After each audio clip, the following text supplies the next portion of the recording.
आप सभी साथियों को the tree India YouTube channel में हार्दिक स्वागत है, अभिनंदन है। साथियों, आज के वीडियो में हम ओबीसी के ऊपर चर्चा करने वाले हैं। ओबीसी एक बहुसंख्यक वर्ग है। देश के आबादी का आधी हिस्सा से अधिक समूह वाला वर्ग है, जिसे आज के तारीख में देश को शासक वर्ग होना चाहिए। आज शासन के पायदान पर लटक करके अपनी भूमिका को निर्वहन कर रहा है। चिंतनीय विषय है। आज के वीडियो में हम आपको ओबीसी समाज के बारे में ये बताने वाले हैं कि ओबीसी समाज के साथ में किस शासन में किन सरकारों के द्वारा धोखेबाजी हुई, उसके हक अधिकारों के साथ कितने खिलवाड़ हुए, इसके बारे में आज हम इस वीडियो में खुलासा करने वाले हैं। साथियों, हम बताना चाहते हैं कि देश की आज़ादी के लगभग 75 साल बीत रहे हैं और देश की आज़ादी के 75 साल के बाद भी ओबीसी को संवैधानिक अधिकारों से वंचित होना पड़ रहा है। इसके लिए जिम्मेवार कौन है और कहां से इसके हक अधिकारों के साथ में खिलवाड़ किया जा रहा है, इसके बारे में बहुत ही चिंतनीय विषय है। इसके बारे में विस्तार से जानने और समझने की जरूरत है। देश के ओबीसी जो लीडर है उसको समझने की जरूरत है। आम जनता तो हक अधिकार के लिए तड़प रहे हैं। जिस तरीके से मृग और हिरन पानी के लिए तड़पते रहते हैं रेगिस्तान में, उस तरीके से भारत देश में ओबीसी समाज बहुसंख्यक वर्ग अपने हक अधिकारों के लिए, अपने सामाजिक शैक्षणिक दृष्टिकोण को ऊंचा करने के लिए इस देश में तड़प रहा है। ओबीसी के हक अधिकार के साथ में किस तरीके से बेईमानी हुई, बेईमानों ने बेईमानी किया, मैं आपको बताऊं। देश के आज़ादी के बाद 1953 में काका कालेलकर आयोग गठन हुआ। काका कालेलकर आयोग गठन होने के बाद काका कालेलकर आयोग 2 साल काम करने के बाद देश की सरकार को वो रिपोर्ट सौंपा और रिपोर्ट सौंपने के दौरान उसने कहा कि देश के ओबीसी को 70% उचित प्रतिनिधित्व मिलना चाहिए। मगर देश के चलाने वाले लोगों ने कहा कि ये गलत होगा और ओबीसी अगर पिछड़ा है तो ओबीसी इसके लिए खुद दोषी है। ओबीसी समाज को शासन और प्रशासन के दया पर निर्भर रहना चाहिए। ओबीसी अगर सामाजिक और शैक्षणिक विकास की बात करता है, ये बात करने वाले लोग गलत साबित हो सकते हैं। इसके लिए उन्हें डिमांड नहीं करना चाहिए अपने हक अधिकारों के। इसको तर्क दे करके काका कालेलकर आयोग को रद्दी की ठोकरी में फेंकने का काम किया।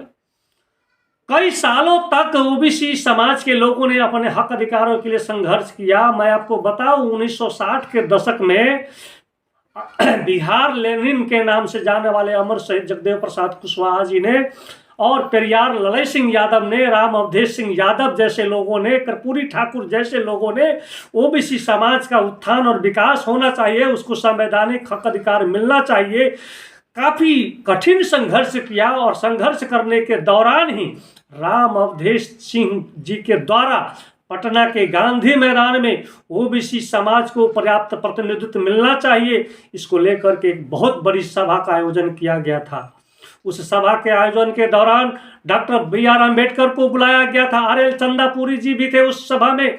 डॉक्टर BR अम्बेडकर को बुलाने के बाद उस सभा में डॉक्टर BR अम्बेडकर जब ओबीसी समाज के बारे में बोलने का अपना भाषण शुरू किया, तो ओबीसी समाज पर जब भाषण उन्होंने शुरू किया तो उनको पत्थरे मार करके डॉक्टर अम्बेडकर को भाषण करने से वंचित होना पड़ा। उनको भाषण नहीं करने दिया गया। आपको मैं बताऊं, डॉक्टर अम्बेडकर को देश के बेईमान लोग कहते हैं कि ये शेड्यूल कास्ट शेड्यूल ट्राइब के नेता थे, मगर डॉक्टर BR अम्बेडकर ओबीसी के नेता थे। असली वास्तविक जनक अगर कहा जाए तो डॉक्टर BR अम्बेडकर है। डॉक्टर BR अम्बेडकर ने संविधान के अनुच्छेद 340 के अंतर्गत ओबीसी को प्रतिनिधित्व मिलना चाहिए, उन्होंने व्यवस्था किया।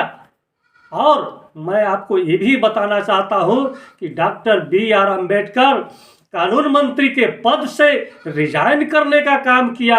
जब कानून मंत्री पर वो थे, कानून मंत्री के पद पर वो थे, तो उन्होंने डिमांड किया अनुच्छेद 340 के अंतर्गत इस देश में 52% ओबीसी को 52% हिस्सा मिलना चाहिए। इसके लिए आयोग गठन करना चाहिए। और जब आयोग गठन पंडित नेहरू और कांग्रेस की सरकार के द्वारा नहीं किया गया, तो मैं आपको तारीख के साथ बता रहा हूं कि 10 अक्टूबर 1951 को डॉक्टर BR अम्बेडकर ने रिजाइन किया।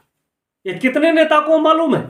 इस देश में जो अपने आप को ओबीसी का बहुत धाकर नेता समझते हैं, धाकर नेता मानते हैं, उनको भी ये मालूम नहीं है कि डॉक्टर BR अम्बेडकर ने ओबीसी समाज के हक अधिकार, संवैधानिक हक अधिकार मिलना चाहिए, उसको उचित पर्याप्त प्रतिनिधित्व मिलना चाहिए, इसके लिए रिजाइन किया था। इसलिए डॉक्टर BR अम्बेडकर ने ओबीसी समाज को संविधान के अंतर्गत सबसे पहला रिजर्वेशन, रिप्रेजेंटेशन शब्द का व्याख्या उन्होंने किया। रिजर्वेशन का व्याख्या संविधान के अंतर्गत नहीं है, रिप्रेजेंटेशन शब्द का व्याख्या उन्होंने किया। संविधान के अनुच्छेद 340 में रिप्रेजेंटेशन शब्द की व्याख्या है, और 341 में शेड्यूल कास्ट की व्याख्या है, 342 में शेड्यूल ट्राइब की व्यवस्था है। उन्होंने किया सबसे पहला आरक्षण, सबसे पहला प्रतिनिधित्व उन्होंने ओबीसी के लिए व्यवस्था किया। ऐसा क्यों किया? इसके पीछे भी कारण है। इसके पीछे भी कारण ये है कि डॉक्टर BR अम्बेडकर को ओबीसी के लोगों ने अपने पैसे से, अपने स्कॉलरशिप की, छात्रवृत्ति की राशि देकर के डॉक्टर अम्बेडकर को कोलंबिया यूनिवर्सिटी में भेजने का काम किया। और doctor BR Ambedkar Columbia University से विश्व के प्रथम विद्वान बनकर के भारत देश की जो शोषित, जो वंचित, जो पीड़ित, जो मजलूम समाज था, उस समाज के बीच में बंधु भाव, न्याय और भ्रातृत्व प्रेम पर आधारित देश और राष्ट्र बनाने का संकल्प लेकर के इस देश में उन्होंने काम शुरू किया। तब जाकर के इस देश के ओबीसी को कुछ न कुछ हक अधिकार मिलना शुरू हुआ। साथियों, इस वीडियो में हम बहुत ज़्यादा बातें करने वाले हैं, मगर इस वीडियो में हम फिलहाल इतनी ही बात कहते हुए आगे के वीडियो में हम ओबीसी समाज के संवैधानिक प्रक्रिया के बारे में बात करेंगे। 1953 में काका कालेलकर के अध्यक्षता में कांग्रेस की सरकार के द्वारा ओबीसी समाज के लिए पिछड़ा वर्ग आयोग का गठन किया गया। ओबीसी समाज के लिए पिछड़ा वर्ग आयोग का गठन किया 1953 में। 1955 में यह आयोग ने रिपोर्ट दिया और इस आयोग ने सिफारिश किया कि इस देश के 52% ओबीसी समाज को 70% प्रतिनिधित्व मिलना चाहिए, मगर कांग्रेस की सरकार को ये पसंद नहीं आया और उसने इस रिपोर्ट को रद्दी के टोकरी में फेंकवाने का काम किया। इस तरीके से ओबीसी समाज के साथ में धोखाधड़ी हुआ। साथियों को अगर ये वीडियो अच्छा लगा तो मेरे चैनल को सब्सक्राइब करिए और बाकी सभी साथियों में शेयर कीजिए। फिर अगले वीडियो में हम इसके संबंध में विस्तार से जानकारी लेकर के आप सबके सामने प्रस्तुत होंगे। बहुत बहुत धन्यवाद।